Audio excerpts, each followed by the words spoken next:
Rumesbak ni Miss Philippines patungkol nga po doon sa inilabas na pahayag ng El Salvador kung bakit po siya nagkamali o kung bakit sila nagkamali sa resulta patungkol po sa top 5. Ito na, simulan na po natin guys. Pero bago natin simulan, ito na. Headline na rin po si Michelle D sa ibang bansa. Ito po yung world news para po sa isa sa mga pinakakilala at tumatak po sa Miss Universe 2023. Si Michelle D po ang kauna-unahang binalita pong Miss Universe na candidates na hindi nanalo pero napabalita sa dyaryo o sa pahayagan mismo ng ibang bansa. That's what we called sikat na sikat si Michelle D. Hindi lang po dito sa Pilipinas, pati na rin po sa other country na naniniwala po sa kanya na karapat-dapat po siya sa top 5. At ito na yung pahayag po ni Michelle D para po sa lahat. Panoorin niyo muna to guys. There should be no room for error, that the reality is that we live in an imperfect world. But again, everything happens for a reason, and it's just a matter of seeing it is a lesson or a blessings. So, always act with love, kindness, and respect. All love, Michelle D.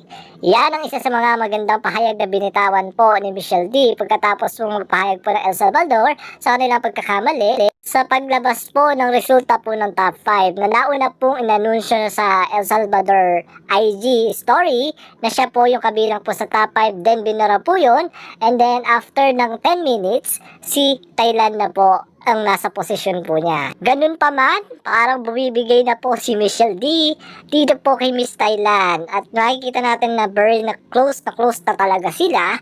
Dito po ilang araw pa lang sila magkasama, di ba? Hindi na sila talaga mapaghiwalay. At kinakabahan nga po yung mga Pinoy dahil sa kakadikit daw po ni Michelle D dito po kay Thailand. Na parang hindi daw po sila sure kung genuine talaga yung pakikipagkaibigan po ni Thailand kay Philippines. Pero makikita naman natin sa pagiging roommate nila na netong mga nagdaang araw na talagang sila po ay hindi talaga mapaghiwalay at nakikita naman natin yung progress po sa kanilang dalawa. Pero guys, ang napapansin ko masayang masaya po si Michelle D kapag kasama niya po si Thailand. Yan po yung isa sa mga masasabi po natin na parang hindi niya po nauwi yung corona pero ibang corona pala yung uuwi niya sa Pilipinas. Exactly guys, gaya po ng isa sa mga nilabas po na pahayag po ni Michelle D kanina. My request is not just to be respectful to the delegates but to the supporters that are so passionate about this platform as well.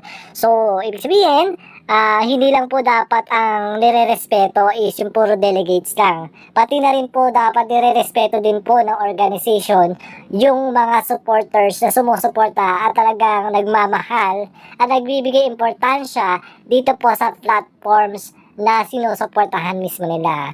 So, ito guys, yung platform na sinasabi niya yung Miss Universe po yun guys. And exactly, sana respect na lang po sa isa't isa.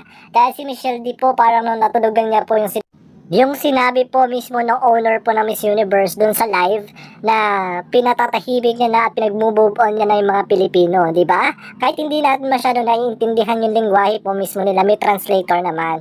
So, ang sinabi is mag-move on na daw po yung mga Pinoy sa mga nangyayari po ngayon. Pero especially, matatagalan pa bago makamove on ng Pinoy dahil po sa nangyayari po dito po sa Miss U. At huwag kang umasa na makakamove on lahat po sila agad. Dahil tuloy-tuloy pa rin po ang patutsyada po mismo nila dito sa social media bilang pagsuporta at para matauhan din po yung mga tao na sa likod po nito.